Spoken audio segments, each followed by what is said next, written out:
We are live under the orange roof on Wolf Road at Hooters, 70 Wolf Road in Colonie for Flock University, and the Flock is showing up strong. What's up, Flock? How you doing?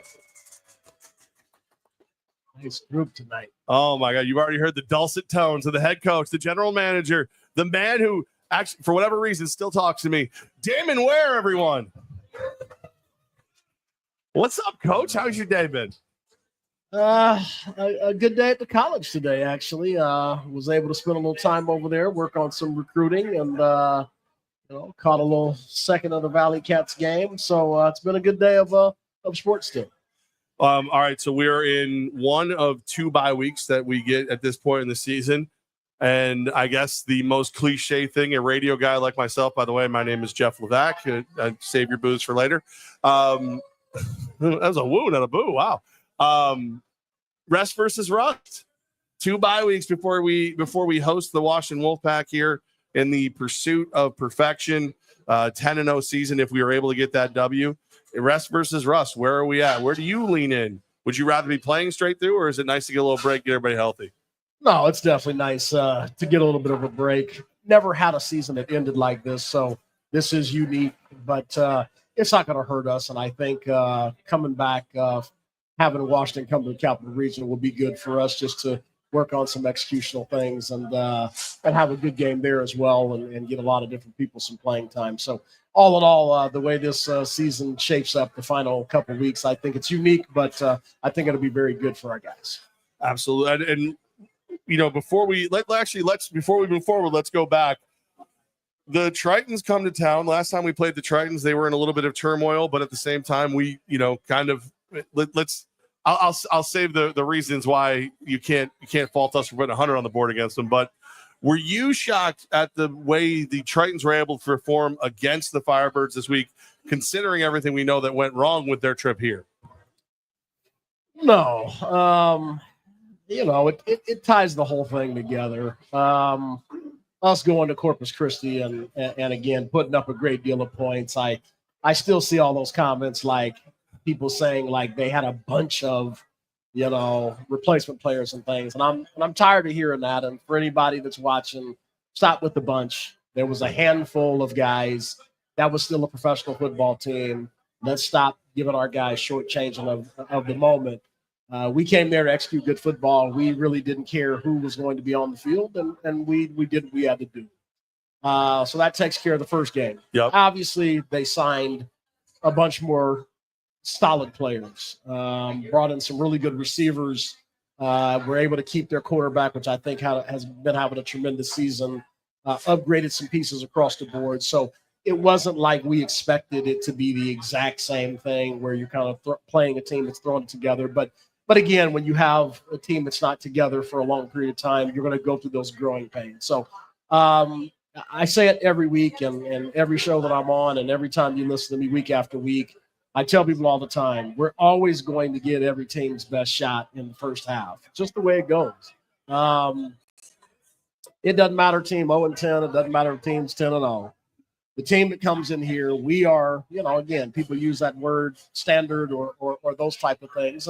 And so, again, when you are that person or that football team, everybody wants to beat you, and they're going to feel great about beating you. So everybody comes in here with that thought in mind is, can we knock off, David, the David and Goliath story? Can we knock them off? And that's just how it's going to be. So we feel every week in the first half that we'll get everybody's best. And so we talk about that every week at halftime. Hey, they've given their best. Now let's give them the second half. Let's give our best. And so if we can hang in the moment, we can continue to be leading at halftime. We feel that in the second half, and we've been a second half team for the last 5 years I've been here. We practice in a way that we're always going to give you 4 quarters. And so I laugh when people say, oh, this team played you tough for 2 quarters. Hey, if the game was 2 quarters, then you know what? I'd be fearful of that. But you know what? The game's 4 quarters. And so telling me that a team's played a half of a game good against us just doesn't say much to me. That's, I made your steak, but I'm only going to give you half of it. None of that sounds good. A half? No, I want the whole thing. And so at the end of the day, we practice hard. We have set a culture here. We do the little things to make sure that we can play 4 quarters. And so at the end of the day, we're going to give every team that we face 4 quarters of good football. may the best man win. Absolutely. It is Flock University live at Hooters. And like, all right, so when outside looking in, and I didn't get to see more than 3 minutes of this week's game because of some other things going on behind the scenes that our guys, I do want to dive into those things a little bit because I think it's interesting the way situations played out. So we have been the victim of terrible travel situations in the past. The Tritons had a terrible travel situation. Their uniforms were in Chicago. Some of their players were in Hartford, all this thing. They got here. We did what we could to help them out so we could have a full game. I gotta give love to our guys because when the whistle blew and it was time to play, it was, hey, we're gonna knock your teeth out, we're gonna score, we're gonna stop you from scoring. But all the rest of it, helping them get where they need to be, doing other things. Jonathan McAllister, who has every reason to not be in a great mood right now, he helped me tremendously to get everything they needed to get. This group of men, we say it a lot, but I don't know if we say it enough. What a great group of men, not just players, we have here in Albany. And they were a little distracted by trying to get things right for everybody as well. Yeah, I had just talked to another coach today and just about that sentiment. Just talking about our guys, we have a great group of young men. And I have been so thrilled that, we chose the right players. That's, that's part of it. In the recruiting process, you go through I'm sorry. Unless you have a mouse in your pocket, there's no we. You chose the right players. I sat there watching going, why do you like that guy? You did that, not me. I'm a brand guy, so if it's Firebirds, it's all of us, including the Flock. It's we. So all right, I'm a we guy. I will take it. Man, worked so hard on that roster. I did. There was I remember the one day when you were making all the calls. I was like, "You want a cup of coffee?" I was like, "That was me." So that's we then. So I appreciate it. Coffee was great, by the way.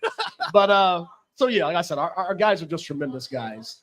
When you build a football team, you want to have great players, but you also want to have great individuals, great character guys, and we really put together a great group of young men. Super excited about this group. Just the way they handle themselves, on and off the field. It's been a breath of fresh air this year. It's been super exciting, and I'm super glad to lead this young group of young men. And, like I said, leading up to the Corpus game, there was just a bunch of stuff. I mean, my phone originally rang at 1:30 in the morning, and for those of you know, I get about 4 hours, so 1:30 was right in the midst of that, and I normally will answer the phone if I hear it, but I didn't hear it, so I woke up at like 4:45, and I looked, and I was like, I was like, missed call, 1:30. I was like, that can't be good. There's got to be something crazy.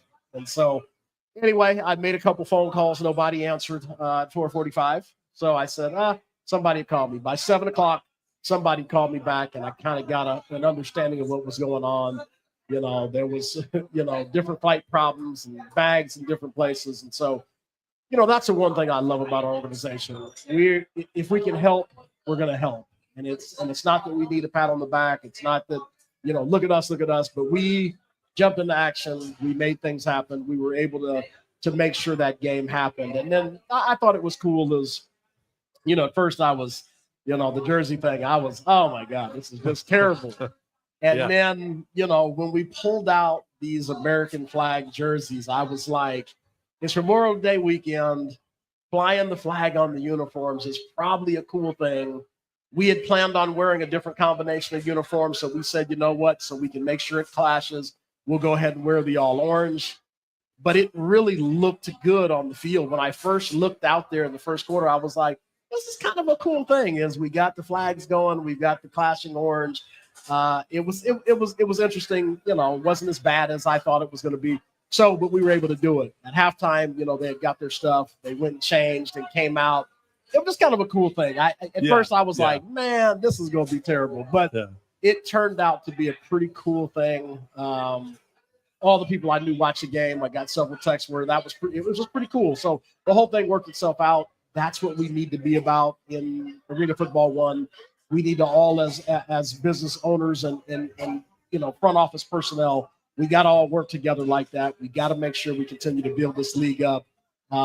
This league can be absolutely wonderful in the years to come. So if we all stay together as great business partners, we can fight it out on the field in between the whistles and the walls. But off the field, we need to be helping each other like we did. And I just think that was a great display of what this league can become in the future.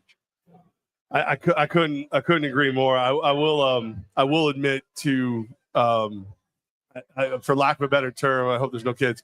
I did commit a little douchery in the back though. So the obviously, if you're the Tritons, you would want to wear your uniforms. You were thrilled that we were able to I don't know, somebody was able to find those. I don't know who it was. As they're walking out, I'm like, man, you guys look best you looked all year, and they did not care for that comment one little bit. But I helped design very similar jerseys years ago, and I was always excited about what they were going to look like on the field. I didn't think that's how I would get to see them. But everything. I mean, to your point, we have to be a league first. Actually, we're a team first. We're going to beat the league, but the best thing we can do is make sure that we're part of a strong league. So, you and Mike Corda, Andy Gelcher, Richie says that, like, you all said, let's help these guys however we can help them. And that freed me up to go help them.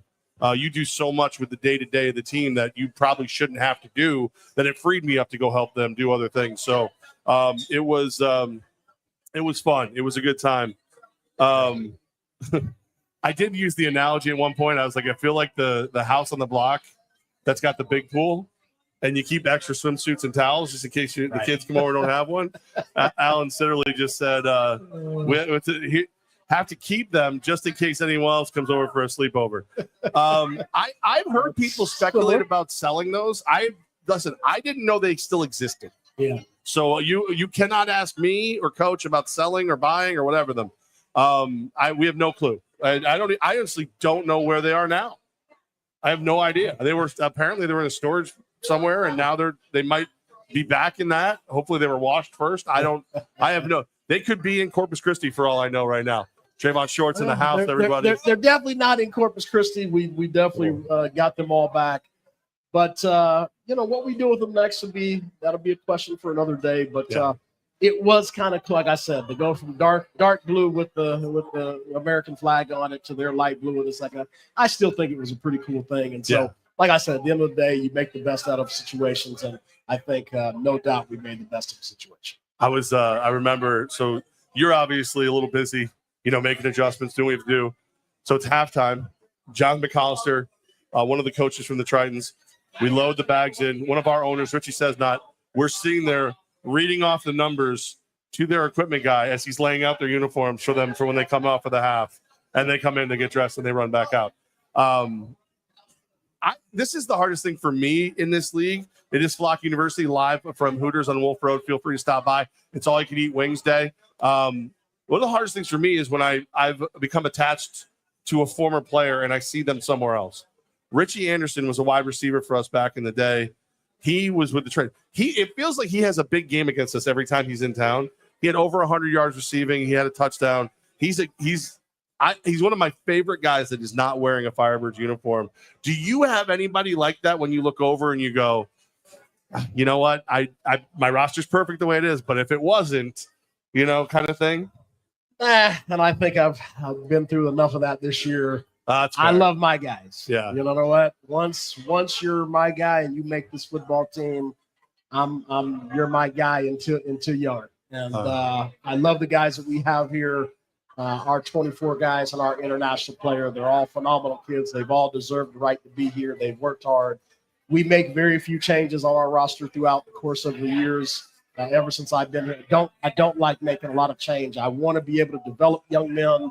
I want to make them better for their future, and I want to give them an opportunity to compete at a high level. And we've been really good at doing that. And so, there's plenty of other teams that are, again, there's a couple of these teams that have changed half of their roster over the last 2 weeks, and I'm just not that guy. I don't understand how I would start over with a bulk of my football team and make it. Doesn't matter if you've played before or anything. You're not going to understand my culture, my thought process, how we game plan, why we do the things we do. And that makes it hard. And I just, again, there are times when you have an injury and you need to bring in a player. And for those things, of course, I'm going to do those things. But if I can keep my team intact, we've been blessed this year to have very few injuries. But if I can keep my team intact from start to finish, from the starting line to the finishing line, I'm going to do that all day, every day. And I'm sure my guys appreciate that too, as we recruit the right kind of guys that fit what we want. And you come in and do your job. We'll coach you up. If you're coachable, you come here with good character, come here and do the little things right, come here to be cerebral. If you do all those things, you're going to be stuck here for the whole season. And I think that is huge for our organization. So you probably, and I know you can't comment on this, but I will say it. Actually, you can say this. How many times do you have to go to a guy and go, please don't ask to come back. I can't talk to you. You're under contract somewhere else. That probably has to happen a little more frequently than people realize. Yeah, I mean, I get those comments after games, and you're always going to get that. It's, we have a wonderful organization here, and a lot of the fun of it is, all the players talk. And so our players are going to talk to other players, and they're going to get the run of how we do things here. And so, the best thing for recruiting, partially is just the word of mouth. And so we love what we've built. We've built a great system here. We've built the Albany way, the Firebird way. And like I said, it's here to stay. So again, after every game, there's always those couple of nods or those, hey, coach, I'm going to call you in the offseason and those kind of things. And again, we love to have that. That's a testament of what we do here. But, at the end of the day, like I said, I will evaluate any player across the world. I don't care, international player, player from another team, NCAA. I don't care where you come from. If you've got talent and I can find your film and evaluate it and I like it, you're going to come and be a Firebird. Pretty simple. All right, so we're here at Hooters. It's Flock University. I did see Nani has said hello, everyone, and I see everyone saying hello to Nani. I'm not going to tick her off tonight. I know, so I'm just going to leave her what she's doing. I love her. She's letting the show happen. We're good. Let's evaluate the talent in the room. A lot of orange jerseys in here. Who are you signing, Coach? If you had to sign one of them, is it the Lisas, the duo of terror? Is it director of media Ben Nelly? Is it Sam on the street? What's going on with the hoodies today? Yeah, that's because they don't want to cover the names on the back of their jersey. Oh, is that what it is? Okay. Is it the originator of the skinny post, Sam? How about Tommy Gross with the club? Who would you go? Who's got it? Father Flocker? Anybody in here got a shot? Some great picks, but I'm going with Benny. Benny's my guy. He does a lot. He takes care of me. So you know what? I gotta keep him close to the champions. So yeah. All right. Benny, you're in. All right. Of course, our photographer is like, what about me?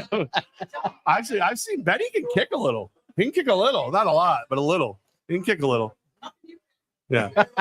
I told you I want to sign Seamus. But Seamus doesn't have a jersey yet. We got to get him one. Seamus is my halfback option that I would go with. Wow. Well, because I'm the fullback. All right. So we got the jerseys out. We're having Chef M had said it's totally got to be Tom Tebow. We got to sign Tom. Tom play. Tom's a big dude. I think Tom and I could be 2/3 of an O-line. I think that could happen. I can get you guys on the field for about 2 or 3 plays before the liability form kicks in. I would 2 or 3 plays until the nap kicks in. It's more accurate, Coach. All right, so we talked about last week's game. We talked about the crazy stuff going on. The jerseys are here. People seem to really like the jerseys, which makes me very happy. I'm thrilled that they finally came through. At least most of them finally came through. Let's talk about the league real quick, because 8 teams this year. We are 3 weeks from the end of the regular season, and only 1 team is eliminated. Like, I know I wouldn't call it a parity, because again the Firebirds are 9-0. The Washington Wolfpack cannot make the playoffs. But what does it say about a league where from 1 to 7 everyone's in contention from the postseason? I mean, that's great. That's what you want. We'll have a 4-team playoff this year, and we want 4 outstanding football teams to make the playoffs, and we want some phenomenal games. 2 obviously semifinal games against some really good opponents, and a championship game that we can fill the house and have it be the showcase of what Arena Football 1 is and what it will become more and more in the future. So excited. There's a lot of football teams that are getting a lot better right now. You look at Salina. Salina played us super tough here at home. Had a shot. they're coming to their own right now. Like I said, they just beat Billings pretty handily. So that's a good football team. They've got veteran quarterback, which you need, and Rakeem Cato, receiving core that's really, really good, and Honeycutt and Smith, and Epps. They've got 3 really good receivers. Their defense is playing tough. So that's a good football team. And so if they can, they got a tough schedule down the stretch. I know they've got, I think they play Washington this weekend, and then they do a back-to-back home and away like we did with Billings, with Southwest Kansas, who's already, again, sealed up the second seed. And so no, they're in. If they win, they get the second seed. They need to win to get the second seed. Okay. So, but at the end of the day, in crucial moments, those are great games down the stretch. It keeps the fans, locked into Evergreen and Vice and making sure they watch every single down. Those are 2 big games to end the season. Sure. And like I said, it'll be exciting to see how those games go. Nashville, again, coached by an outstanding football coach, Coach Arbet. Got a lot of veteran players, got some real good guys. Tyler Copa, their quarterback, is playing extremely well. How do you feel about Culkamania? People are starting to say Culkamania. I'm gonna back up just for a second and talk about our team one more time. Right now, you've got Sam Castronova that's Supernova, thrown for 45 touchdowns this year. I said 4 games, we only had 30 plays on offense, which is insane because our defense is playing so well. I was talking to Sam this morning, and he's like, "Yeah, my worst stats and blah blah blah." I'm like, "Because you're distributing the ball. Because how many fourth quarters have you seen?" Like, I'm yelling at him, like, "What? You shut your mouth!" Like, you're playing. This is the best version of Sam Castronova I personally have seen. Sam's playing at a high level, and like I said, we're glad that he can be in talks for the MVP race, as it's well deserved. And so, I always have to kind of jump on my soapbox a little bit when it comes down to stats at the end of the year. All stats aren't good stats, and so there are teams that are out there that are behind by big margins, and they throw the ball a lot. And so you're able to gather stats in that capacity. We just got to make sure when our voters go to looking at these things that you're looking at the body of work, not always the stats. Stats are a good indicator. I'm not saying they're not, but you got to look at how they're part of the story. And so just make sure we're looking, like I said, our defense played so well in several games that we only had 30 plays. You can't penalize Sam for, again, maybe being a little bit behind in yardage but you look at touchdown passes, again, he's got a huge margin of touchdown passes. I think the second place has 1 more game, and I think they're 12 behind him. You got to take all those things into consideration, just how we've done things. Again, same thing when you look at just, again, who could be the offensive MVP or all these other positions or first teamers. We have 3 phenomenal receivers. If you guys see what Dwayne Brown has done week in and week out for a young guy to come in to learn a whole new culture, learn a whole new offensive system, to be coachable, to be hungry, to do all the little things right, and to see where he's at that huge lead in touchdown catches. Again, that just speaks testament of just what we have here as a team in general. Look at Darian Townsend. Darian Townsend is the best player in the league with the ball in his hands. You saw, again, he made a catch and spun and made a touchdown that was just remarkable. And so, again, Isaiah Scott, just big body and people all over again, the league. And I love watching that. You got to take all this into consideration of just what everybody is doing collectively as a group.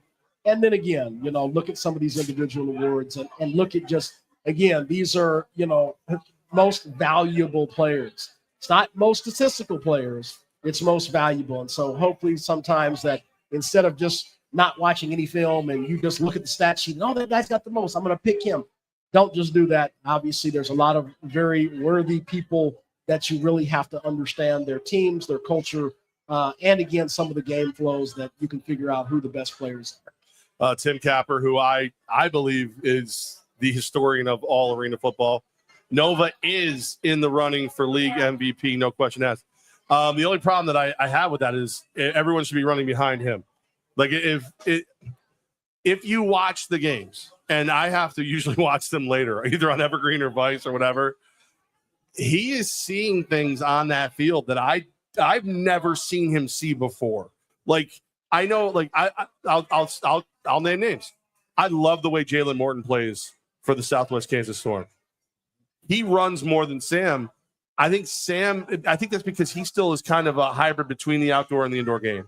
Sam has learned to see the field so perfectly for the indoor game, and correct me if I'm wrong, that he doesn't need to run anymore. He could pull down and go anytime he wants. And you like running. You hit the nail. He's just nailing it. Yeah, in 22 coming in from a lot of spread systems, being in the shotgun his whole college career, you've got to learn this game of being under center and seeing these kind of unorthodox defenses.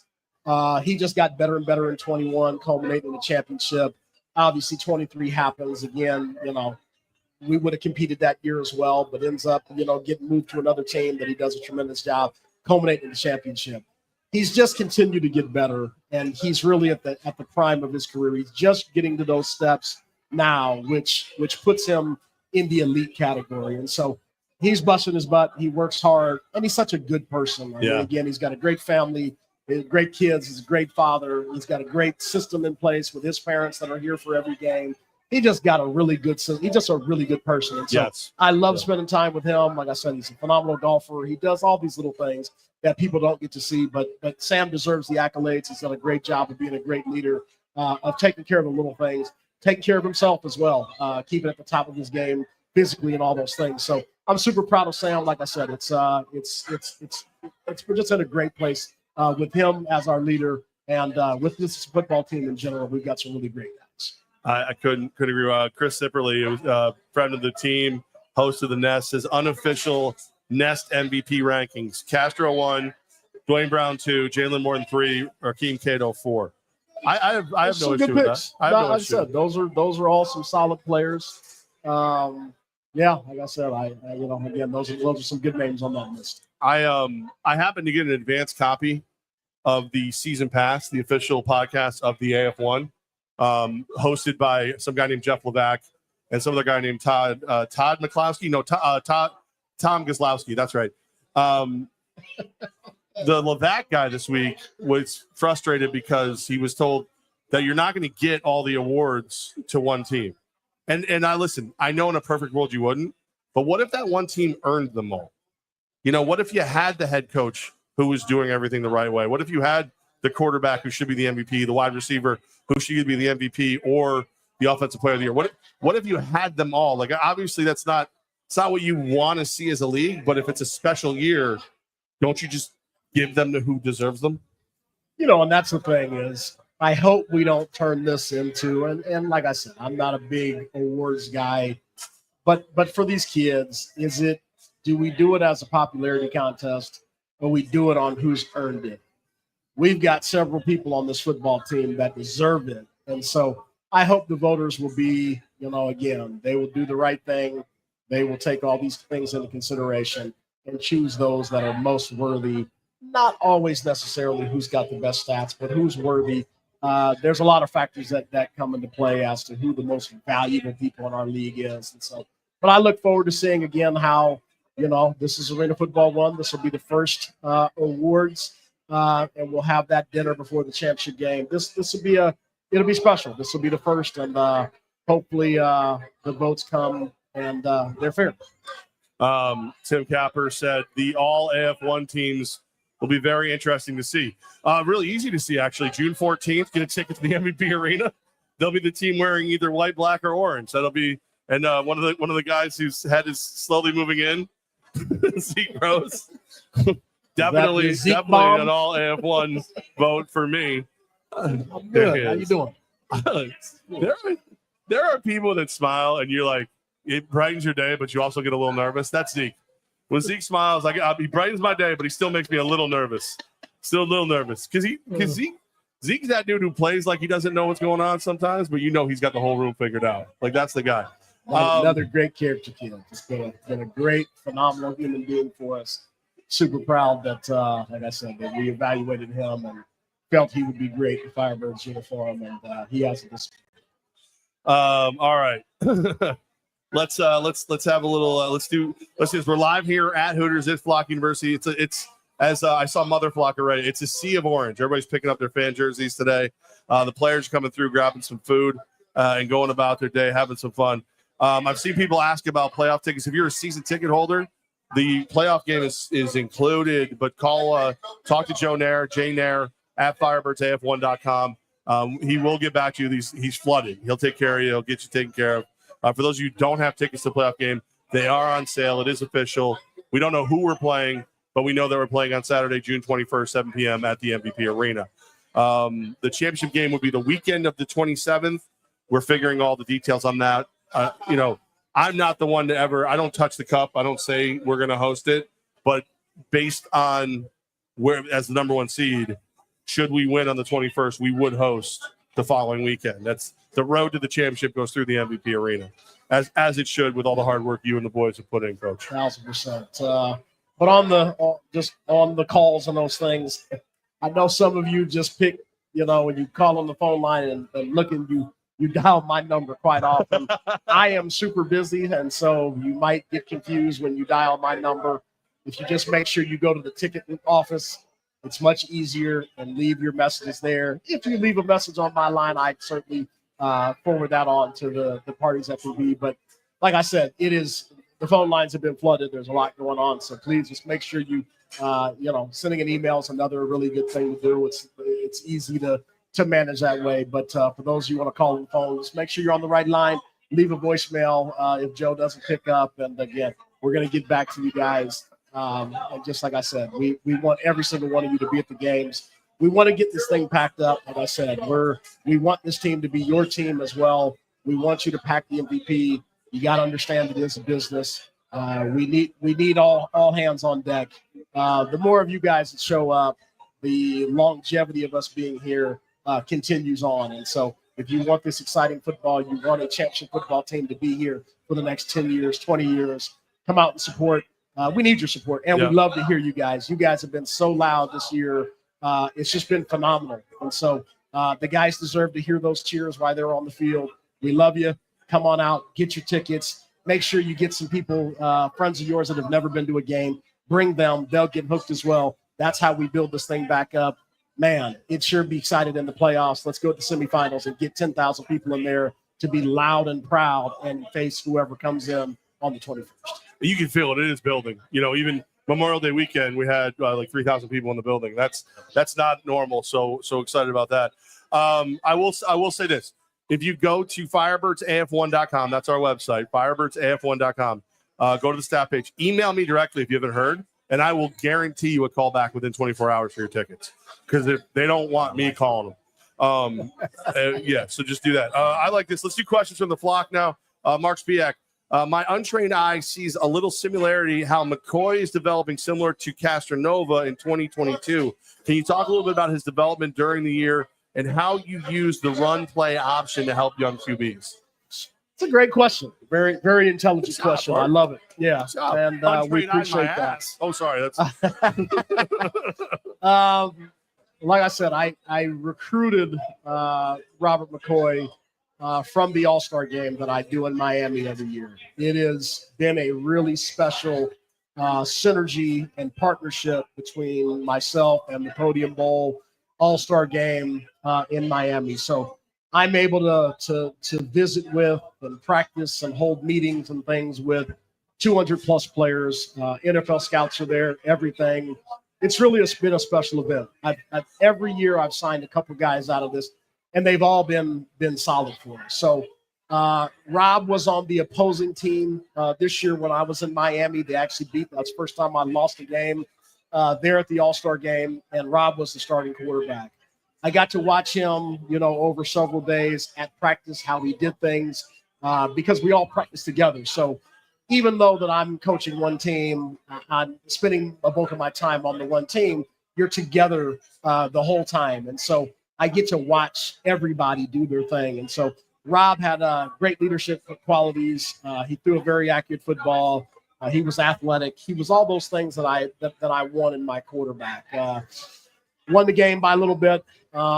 We had a long meeting. I do a meeting every year at the bowl game of just kind of, what it's like to take that next step. And so although there's NFL scouts, there's CFL scouts, there's all those things, it's tough to get to those those higher leagues. It's very complicated, but we are that next step. And so if you want to build value, if there's no other place to go, you have to come here. And so when we have places like here in Albany to go, you can build value and you can get out of here. And so spent time with him. We had a real long meeting session that all the players were super excited that I did. It just showed me just how important having some of these conversations with these young men coming out of college. And so Rob sat front row.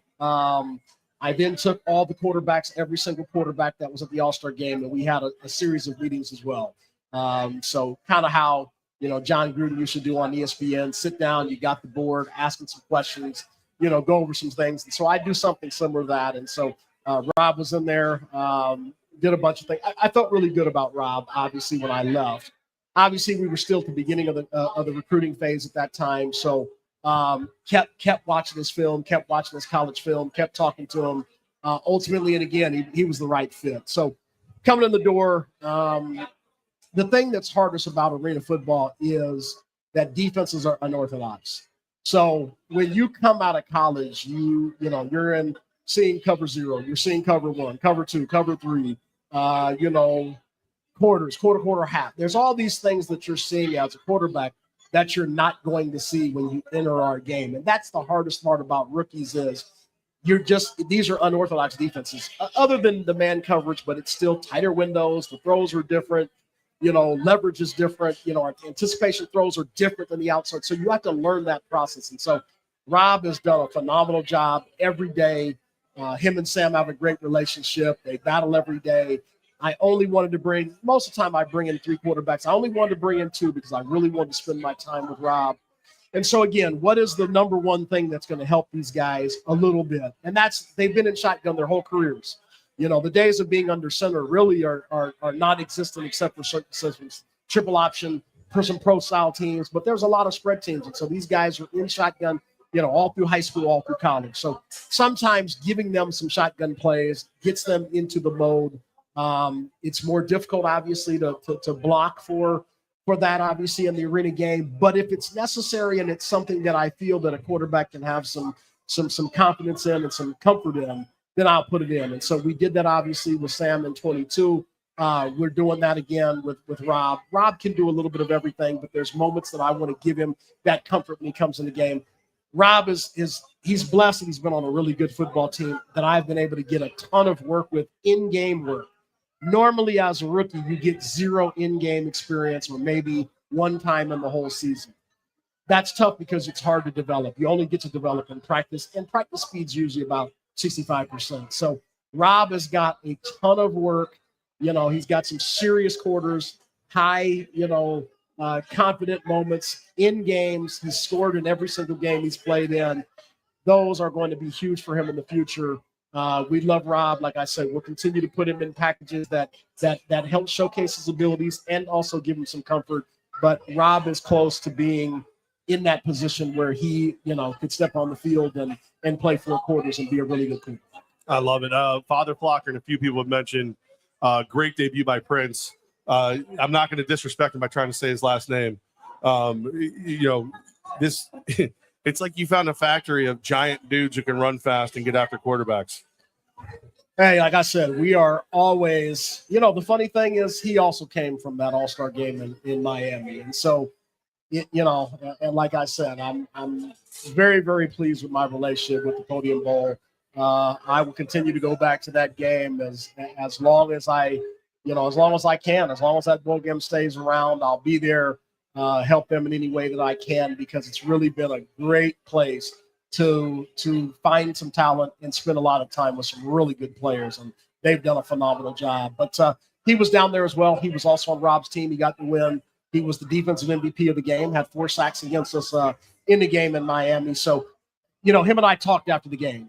And like I said, I had already a really good group of defensive linemen already signed, and it was the only reason why I didn't sign him. But I told him stay in contact. There's one of the coaches on there that I respect that's in that game that's been in contact with him all the time. Like I said, they've shot me some texts here and there. Hey, he's out there. Hey, hang in there, keep in touch, keep making sure I remember his name. And ultimately, when we had a chance, with McAllister, just not getting through his injury as quickly as we wanted to. It was time to bring him in. And so when you talk about a guy that's 6'6" and 275 pounds and fast, that's a pretty good human. That's the type of human we want here. Great kid. He came in. You wouldn't think that he wasn't here the whole year. Within about 2 days, he's intertwined himself with the rest of the guys. It's phenomenal. We have such a fun and welcoming culture, but it's also based on hard work.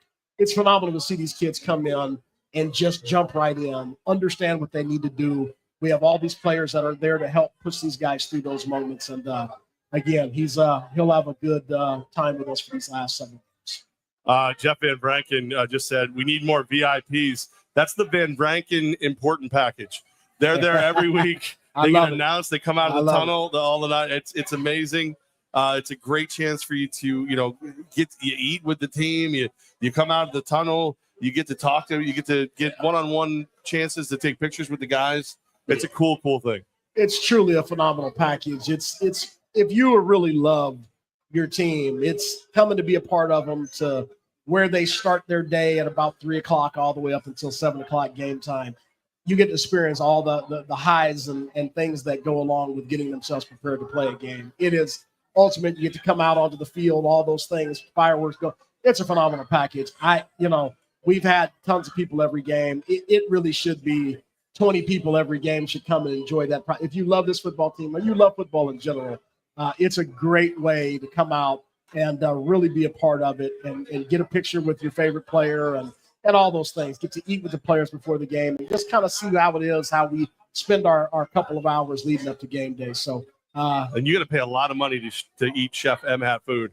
So, and she takes a lot of time focusing on the guys' nutritional needs. So you get to eat like a star athlete too. Mary Bloss said, "I'm the VIP today for getting the fan jerseys." Maybe if they were here a week ago, I'd take that. But the VIP. It's time for you to eat, Jeff, and drink that. Okay, Nani is trying to wrap us. She asked me if I was going to drink all this. So the Lisa's and Mini Godfather brought me C4s. I'm saving these for tomorrow. I brought you an energy shot. I brought Starbucks. My favorite. And then I don't know what this golden liquid is here, but I've been drinking it. It's pretty good. Ginger ale. Yeah, it's good. I've had it's a tickle in my throat. You're not old enough. You're not cool enough for ginger ale. But I did tell there was a joke about earlier. What if all the jerseys were shrunk when they showed up because of the luck we've had? So let me tell you real quick what happened. Almost everyone got exactly what they ordered, which doesn't happen. It took a little longer, but last year I remember having to reorder. Forrest, our camera guy, they misspelled his name 6 different times, and he just wanted Frost, right? Forrest, but then it was Frost. Then it was Soden, who was another kid who works for us. They screwed up his jersey 6 times. He has 6 jerseys at home from last season. Only one he can wear that means anything. So 2 jerseys got screwed up. Wrong size, wrong name, wrong number. And they were ordered by team owner Andy Gelcher. Oh. So as much as you guys have been great to me, ouch, I may not be alive tomorrow. Ouch. He was great about it. He's like, so my guys get hosed. Okay, great. Thanks, Levack. And then was done, and then put his phone on Do Not Disturb. So of all the people to screw up. Yeah, of all of them. I mean, I wouldn't want anybody's, but and I do want to say this about what Andy Gelcher said next in all sincerity, because as long as the fans are good, everything's okay. I can keep my job. I was going to ask you more. Should we wrap? Let's finish the show. All right, let me ask you one more question. I saw it come from Capper. There's been a rule clarification. People are trying to say rule change, clarification. And I'll do the clarification, and then you can say why it's important. The tush push has been changed in our league. I know in the NFL they decided to keep it the way it was. In our league, defensive linemen are not allowed to dive at the legs of the offensive lineman. So the tush push is only allowed from shotgun. It's no longer allowed under center because it's an unfair advantage to the offense. Yes. So that's the it's not people are trying to tell me it's been outlawed. No, it's still it's you can still tush push, but it has to be from shotgun, not under center. Yeah. Which I like. It is a huge advantage when you can't go below the waist. So again, as an offensive line, we can get low. We understand the snap count. We get off a little bit quicker. If you can only go at waist high and we're already underneath your waist, we have all the advantage. Now you take another huge human to grab our quarterback and pick him up and basically carry him over the finish line. It's almost impossible to stop at that point. And so again, it's exactly why the NFL keeps looking at it the way that Philadelphia runs it. It is a tough play to stop, and to stop it, you're going to end up hurting some people. And so I'm okay with it being gone. We don't necessarily need to play in our league, and we also don't want to have to put in rules that will put the guys in jeopardy. Out of shotgun is good enough. So again, if you want to line up in shotgun again, you could still get the same effect. So like I said, it didn't bother me at all. All those clarifications were perfectly fine with me, and I don't think there's anybody that balked about it at all. All right. I just to say how great that your explanation was so perfect. Nani said, "Oh, wow." That couldn't possibly be because I asked you one more question after she was right. She also, I don't know if you know this, apparently you're having another kid. Nani said her water broke. It's time to go. Lord, please no. I love our kids. Listen, go sit down. I am not. Mother Flocker is such a kiss up. Mother Flocker is such a kiss up. She was like, I'm going to go unplug the power. I will ban you from the arena. I will do this, though. I want to thank everybody for being out today. Everybody who likes their jerseys, thank you. Thank you for your patience. Sorry they took so long. For anybody who they're not perfect, please let me know because I'll have to find somebody else to make them. So thank you so much. Thank you to the flock, guys. Appreciate you guys so much. Thank you, guys. 3 more games. 3 more. 3 more games. Let's go. A lot of our players are taking advantage of the bye week to go see some family new stuff, but some of them are here, especially looks like our defense is hanging out. So a lot of love to our players. Thank you so much to these Firebirds. You guys are awesome. And of course, the Van Brankens. I gotta give all the love to the VIP. They put the VIP, baby. They put the V in VIP. Absolutely. He is the head coach, the general manager, the man who finds a way to take the crappy things I say and make them sound nice. Damon Ware, everybody. Very true. Very true. I'm the guy who can fill out a spreadsheet, but it still takes 4 weeks for something that's supposed to take 3. My name is Jeff Levack. It's a mixture. There's a mixture. Yeah. There was a couple cheers in there. I heard some. Wow, you're fired. By the way, we're hiring a new cameraman. I love it. Opportunity not to be ready for it. You know what? I love it. His new name is No Shame Ifs. And I'm here for it. I'm all about it. Thank you, everybody. Thank you to the great people here at Hooters, all the Hooters girls. Thank you very much. You know, we cannot end an episode of this wonderful show without 2 simple words. 1, 2, 3. Lock you.